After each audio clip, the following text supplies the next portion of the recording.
श्री शिवाय नमस्तुभ्यम। हर हर महादेव। दोस्तों, आप सभी लोग जानते हैं कि 20 अगस्त 2026 यानी गुरुवार को पड़ रही है श्रावण महीने की अष्टमी तिथि। और दोस्तों, ये वो तिथि है जो श्रावण महीने में पड़ने वाली सबसे बड़ी तिथि है, क्योंकि यह गुरुवार के दिन पड़ रही है और इसका बहुत ही बड़ा और विशेष महत्व होता है। पूज्य गुरुजी ने कहा है, अगर कभी भी मौका लग जाए और श्रावण महीने की अष्टमी तिथि गुरुवार को पड़ जाए तो आप लोगों को 1 दीपक और 11 चावल के दाने वाला उपाय तो अवश्य ही करना चाहिए, और इन दोनों का संयोग बहुत ही कम आता है। और दोस्तों, पूज्य गुरुजी ने अपनी शिव महापुराण की कथा में बताया है, इस दिन आपको 11 चावल दाने वाला उपाय तो अवश्य ही करना चाहिए, क्योंकि ऐसा दिन पूरे साल में सिर्फ एक ही बार आता है। और दोस्तों, आप सभी लोग जानते हो कि श्रावण गुरुवार का अगर सबसे बड़ा कोई उपाय है तो वो 11 चावल के दाने वाला उपाय है। तो दोस्तों, इस अष्टमी के दिन आप लोगों को इस 11 चावल दाने वाले उपाय को जरूर करना है।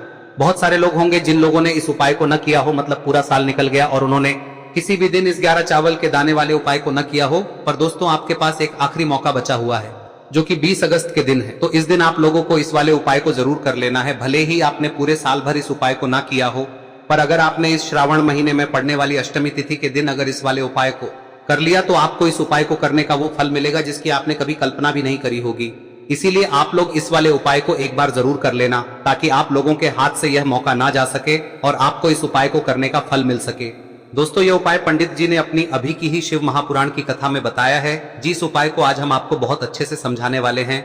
इस वीडियो को देखने के बाद इस उपाय को समझने के लिए आपको कोई और वीडियो को देखने की जरूरत नहीं पड़ेगी। तो चलिए दोस्तों, उपाय को शुरू करते हैं। देखिए, यह इस श्रावण महीने के गुरुवार के दिन यह इतना खास होता है, इतना महत्वपूर्ण होता है। देखा गया है कभी कभी बड़े बड़े पूजा पाठ अनुष्ठान से जो मनोकामना पूर्ण नहीं होते, वो इस श्रावण महीने के अष्टमी के दिन एक छोटे से उपाय करने से ही आपकी मनोकामना पूर्ण हो जाती है। और बहुत सारे लोगों ने इस उपाय को किया भी है और उनको इस उपाय को करने का फल भी जरूर मिला है। अगर आप लोग भी इस उपाय को गुरुवार अष्टमी के दिन करना चाहते हैं तो आप इस उपाय को पहले अच्छे से समझ लेना, सुन लेना, उसके बाद करना। आपको इस उपाय का फल जरूर मिलेगा। और इस उपाय को कर लेने से आपके घर में चाहे किसी भी प्रकार की दुख और समस्या क्यों ना चल रही हो, आपको उसका कारण भी नहीं पता है कि भाई यह समस्या किस कारण से चल रही है, उसका कुछ भी कारण हो सकता है, जैसे पितृदोष हो सकता है या किसी भी तरह का मंगल दोष भी हो सकता है। तो इस दिन आप लोगों को यह वाला उपाय कर लेना है। यह एक ऐसा उपाय है जिस उपाय को अगर किसी विशेष दिन पर किया जाए तो भाई उस विशेष दिन का जो है वह तो हमें मिलता ही मिलता है, पर हमने उस दिन पर इस उपाय को किया है तो हमें उससे भी बड़ा फल मिलता है, और फल बहुत जल्दी मिलता है, क्योंकि आप इस उपाय को बहुत ही बड़े और विशेष दिन पर कर रहे हो। तो चलिए अब उपाय के बारे में बात करते हैं, लेकिन उससे पहले आप लोगों को यह जानना आवश्यक है कि आखिर यह उपाय किस समय करना है, किसको करना है और कैसे करना है। तो चलिए हम आगे आपको वीडियो में एक एक करके बता देते हैं, लेकिन उससे पहले अगर आप लोग हमारे चैनल पर नए हैं तो हमारे चैनल को सब्सक्राइब कर लेना और इस वीडियो को लाइक करके कमेंट बॉक्स में श्री शिवाय नमस्तुभ्यम ओम नमः शिवाय जरूर टाइप कर देना। और अपने फायदे के लिए, गरीबी दूर करने के लिए इस वीडियो को पूरा देखकर जाना, तभी आपको लाभ की प्राप्ति होगी। यदि आज आपने वीडियो को बीच बीच में से देखा, काट काट कर देखा, तो आपको जीवन में कभी सफलता हासिल भी नहीं। तो दोस्तों, इस 11 चावल के दाने वाले उपाय को हमें इस गुरुवार के दिन कैसे करना है, किसको करना है, किस समय करना है और कहां पर करना है, ये सारे सवालों के जवाब आपको इस वीडियो में मिल जाएंगे। और जो ये वीडियो देखेगा भाई, उसको 11 चावल के दाने वाला उपाय जरूर करना चाहिए, क्योंकि इस दिन एक चावल के दाने का भी बहुत ही बड़ा और विशेष महत्व होता है।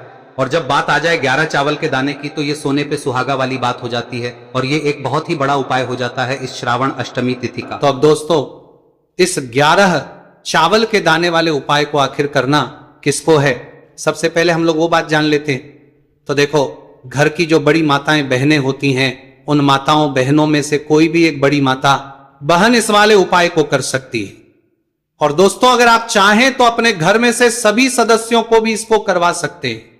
अगर किसी व्यक्ति की खुद की कोई मनोकामना है, खुद की कोई दुख और परेशानी है जो कि वो अपने लिए ही करना चाहता है इस वाले उपाय को, तो वह खुद अपने लिए भी कर सकता है। बाकी अगर कोई घर में से ऐसा है जो कि अपने पूरे घर परिवार की सुख और शांति के लिए ये वाला उपाय करना चाहता है, तो भाई वो भी कर सकता है, उसमें भी कोई दिक्कत वाली बात नहीं है। कहने का मतलब यह है कि इस उपाय को हर के सदस्य भी कर सकता है, और पूरे घर परिवार के सदस्य के लिए घर की बड़ी माताओं बहनों में से कोई एक माता बहन भी कर सकती है। माताएं बहनें अगर घर में उपस्थित ना हो या वो ये वाला उपाय ना कर पा रही हो, तो फिर घर का कोई बड़ा सदस्य भी इस 11 चावल के दाने वाले उपाय को कर सकता है, चाहे फिर वो पुरुष ही क्यों ना हो, उसमें कोई भी दिक्कत वाली बात नहीं है। अब दोस्तों, इस 11 चावल के दाने वाले उपाय को हमें करना कहां पर है, हमें इसे शिवजी के मंदिर में जाकर करना है। बहुत सारे लोग प्रश्न करते हैं उपाय को करते समय, क्या हम इस उपाय को घर पर कर सकते हैं? तो इस वाले उपाय को आप घर पर नहीं कर सकते हो। इस वाले उपाय को करने के लिए आपको शिव जी के मंदिर ही जाना पड़ेगा। उसके बाद में दोस्तों जो अगला प्रश्न निकल कर आता है वो ये आता है इस उपाय को लेकर कि आखिर इस उपाय को हमें किस समय करना है, सुबह के समय करना है कि शाम के समय करना है? तो देखो इस वाले उपाय को आप लोग सुबह के समय भी कर सकते हो और शाम के समय प्रदोष काल में भी कर सकते हो। अब अगर आप पूछो कि भाई सबसे उत्तम समय कौन सा रहेगा इस 11 चावल के दाने वाले उपाय को करने का, तो हम आपसे बस यही कहेंगे कि इस उपाय को आप सुबह के समय करेंगे तो ज्यादा बेहतर होगा। बाकी अगर प्रदोष काल शाम के समय भी करेंगे तो भी अच्छा होगा, उसमें कोई भी दिक्कत वाली बात नहीं है। तो अब दोस्तों जो अगली सबसे बड़ी और महत्वपूर्ण बात आती है वो ये आती है कि सुबह अगर हम उपाय को करेंगे तो हमें कितने बजे से लेकर बजे तक के बीच में करना है, और शाम के समय प्रदोष काल में करेंगे तो हमें कितने बजे से लेकर कितने बजे के बीच में करना है। तो देखो सुबह जितनी जल्दी हो सके आप उपाय को करने की कोशिश करना। बाकी अगर किसी कारणवश लेट भी हो जाओ, थोड़ी देर भी हो जाए, तो 10 या 11 बजे तक भी आप उपाय कर लेना, पर 12 बजे से ज्यादा देरी ना हो, ठीक है, इस बात का ध्यान रखना। उसके बाद में दोस्तों अगर शाम के समय प्रदोष काल की बात करें, दोष काल का जो समय है होता है वो शाम के 6 बजे से शुरू हो जाता है। मतलब शाम के 6 बजे से लेकर 7 बजे के बीच का जो समय होता है ये समय प्रदोष काल का समय होता है। पर अभी जो मौसम चल रहा है इस मौसम में जो है शाम बहुत देरी से होती है, तो आप इस उपाय को 7 या 8 बजे के बीच में भी कर सकते हो। मतलब शाम के 6 बजे से रात 8 बजे के बीच में आप कभी भी इस वाले उपाय को कर सकते हो, उसमें कोई भी दिक्कत वाली बात नहीं है। अब दोस्तों यहां पर इस उपाय को लेकर एक और सबसे बड़ी बात यह निकल कर आती है कि इस 11 चावल के दानों को हमें लेना कहां से होता है और हमें इस उपाय को करने के साथ में क्या और कुछ भी सामग्री ऐसी होती है जो शिव जी के मंदिर लेकर जानी है। तो देखो यहां पर हम आपको बता दें, सबसे पहले आप लोग ये जान लो कि ये जो 11 चावल के दाने वाला उपाय है, सिर्फ और सिर्फ आप उपाय की सामग्री लेकर कभी भी शिव जी के मंदिर मत जाना, क्योंकि हमें भगवान के सामने ये नहीं दर्शाना है कि अगर हम भगवान शिव जी के मंदिर आए हैं तो अपने फायदे के लिए आए हैं। तो इसलिए जो भी पूजन सामग्री है, उपाय सामग्री है, 11 चावल के दाने, इसके साथ में आपको पूजन सामग्री भी जरूर लेकर जाना है। देखो अगर सुबह के समय उपाय कर रहे हो तो सीधी सी बात है 1 लोटा जल तो आप लेकर जाओगे ही जाओगे। वही 1 लोटा जल अगर मिट्टी का जल हो तो बहुत अच्छा रहेगा। मिट्टी का जल कैसे बनाया जाता है इसके लिए हमने पहले से बहुत सारी वीडियोस बना दी है। आपके पास इस दिन एक आखिरी मौका रहेगा मिट्टी का जल शिवजी पर चढ़ाने का और उपाय को करने का, बहुत बड़ा आपको इस दिन फल मिलेगा। तो इसलिए इस दिन हो सके तो भाई मिट्टी का जल चढ़ाना, तो अपने साथ में कम से कम 1 लोटा जल तो आपको लेकर जाना ही जाना है। अगर मिट्टी का जल नहीं है तो घर का जल भी आप इस्तेमाल कर सकते हो। इसके अलावा जो भी पूजन सामग्री है, देखो 11 चावल के दाने ये अलग आपके रहेंगे और जो आपकी पूजन सामग्री रहेगी वो अलग रहेगी। पूजन सामग्री में आप जो भी चीज लेकर जाना चाहे वो लेकर जा सकते हैं, उसमें कोई भी दिक्कत वाली बात नहीं है। वही अगर हम बात करें शाम के समय की, तो शाम के समय शिवजी पर जल नहीं चढ़ता है, इसीलिए शाम के समय आप लोग एक दीपक तैयार कर ले जो कि गोलबत्ती का, आटे का, शुद्ध देसी गाय का घी का होगा है। इस बात का आप लोगों को ध्यान रखना है और इस दीपक को आपको घर से जलाकर नहीं लेकर जाना है, भगवान शिव जी के मंदिर में जाकर ही जलाना है। इस बात का भी आप लोगों को ध्यान रखना है।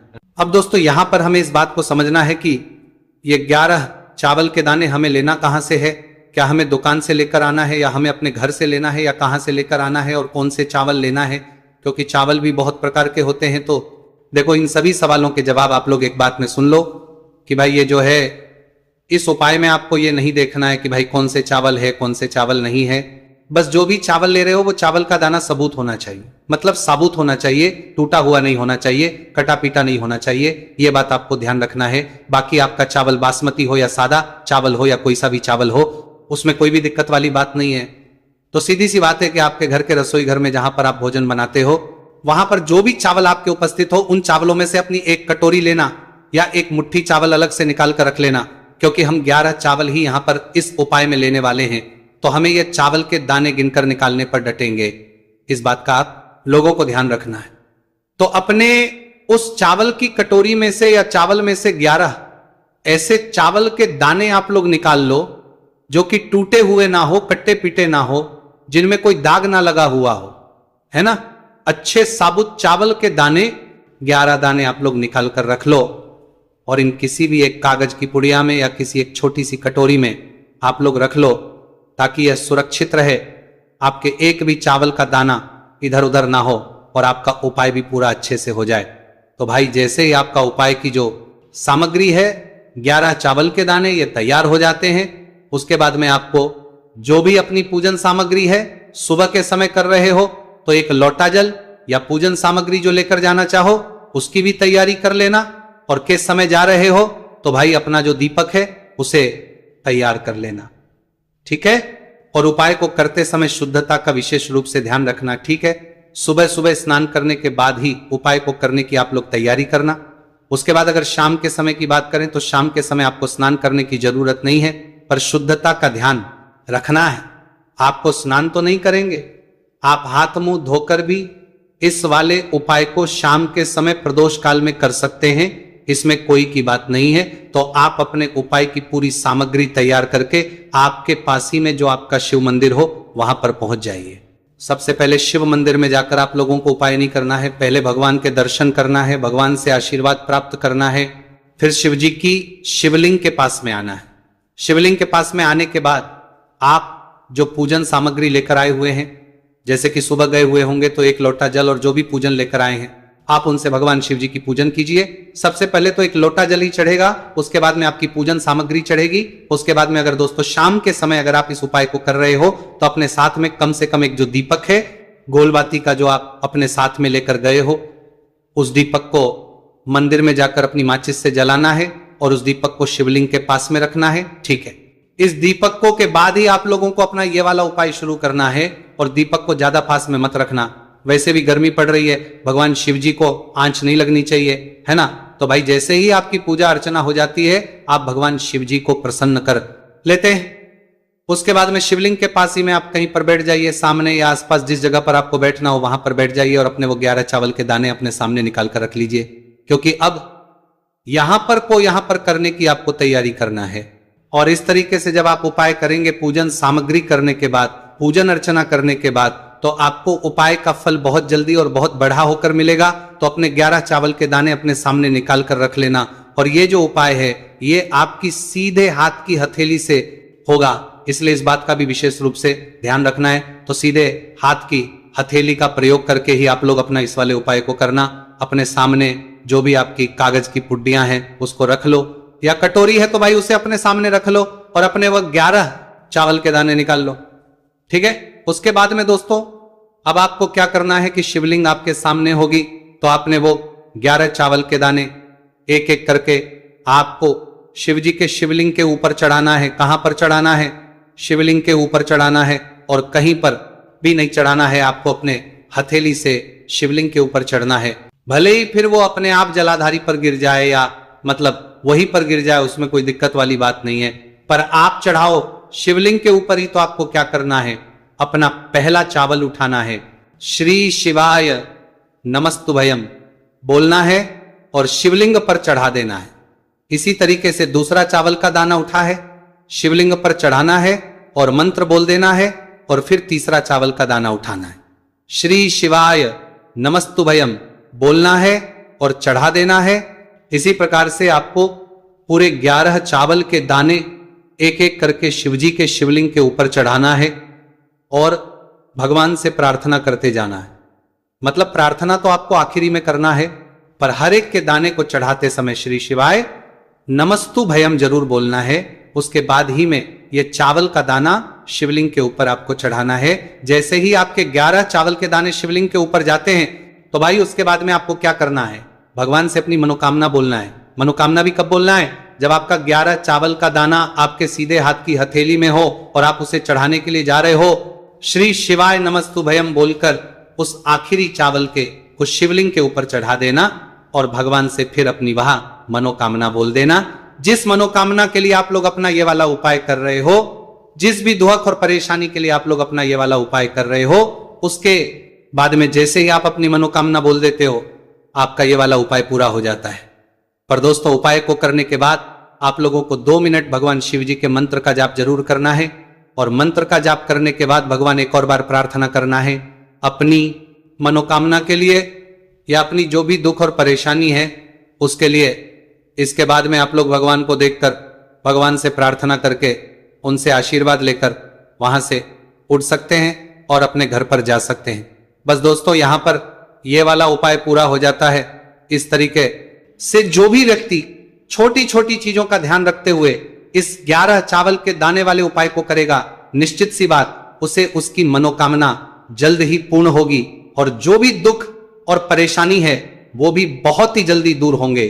और दोस्तों, अगर आपको हमारी ये वीडियो पसंद आई हो तो हमारे इस वीडियो को लाइक और चैनल को सब्सक्राइब जरूर करें। हर हर महादेव, ओम नमः शिवाय। देखिए, मार्गशीर्ष मास के दिनों में विशेषकर भगवान शिव और माता पार्वती और विष्णु भगवान का पूजन किया जाता है।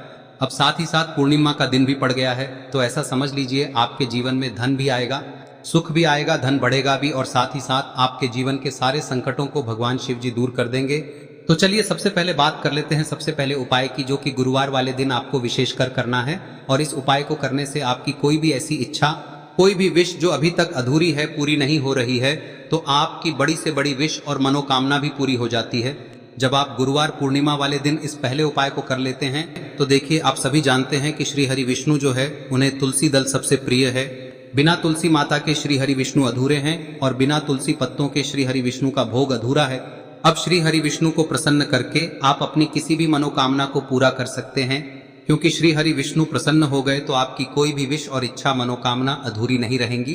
तो आपको तुलसी के 5 पत्ते लेने हैं। अब ये 5 तुलसी के पत्ते जो आपने लिए हैं, ये 5 तुलसी के पत्ते आपको श्री हरि विष्णु को अर्पित करने हैं। अपने घर के मंदिर में ही ठीक है, ऐसा आपको करना है। आपके घर में श्री हरि विष्णु की कोई मूर्ति है, प्रतिमा है, वहां पर यह 5 तुलसी के पत्ते आप रखें और साथ ही साथ एक देसी घी का दीपक गोल बाती का आपको लगाना है और ओम नमो भगवते वासुदेवाय नमः इस मंत्र का आपको 11 बार जप करना है। देखो मंत्र कौन सा है, ओम नमो भगवते वासुदेवाय नमः, और फिर श्री हरि विष्णु से अपनी विश, अपनी इच्छा, अपनी मनोकामना कह देना और फिर देखना आपकी विश और इच्छा, जो भी आपकी मनोकामना है, जो भी अपने जीवन में आपको चाहिए। अगर निर्धनता बहुत है, आप अपने घर से गरीबी को दूर करना चाहते हैं, या फिर धन आपका बढ़ता नहीं है, आप चाहते हैं कि आपका धन बढ़े, या फिर आपके घर में फिजूल खर्ची बहुत होती है, पैसा आपके पास नहीं रुकता है, आप चाहते हैं कि पैसा आपके पास रुके, या फिर घर में कोई व्यक्ति ऐसा है जो बहुत बीमार रहता है, या फिर किसी का विवाह नहीं हो पा रहा है, तो जो भी आपकी इच्छा है, जो भी आपके विश है, बस एक बार श्री हरि विष्णु से कह दें। दिन है, साथ ही 7 साल का सबसे बड़ा दिन है। यह दिन इतना उत्तम है कि जो आप श्री हरि विष्णु से मांग लेंगे, जो उनसे कह देंगे, वह आपकी विश, आपकी मनोकामना को बहुत जल्दी पूरा कर देंगे। तो यह पहला उपाय है। चलिए बात करते हैं दूसरे उपाय की। देखो, यदि आपके जीवन में आर्थिक संकट बहुत अधिक हो रहे हैं, धन की समस्या लगातार जीवन में बनी हुई है, एक एक रुपयों को प्राप्त करने के लिए आपको बहुत अधिक मेहनत कर रहे हैं, तो आज रात्रि में सोने से पहले आपको हो यह चमत्कारी दीपक का उपाय अवश्य करना है। या फिर यदि आपका जो व्यापार है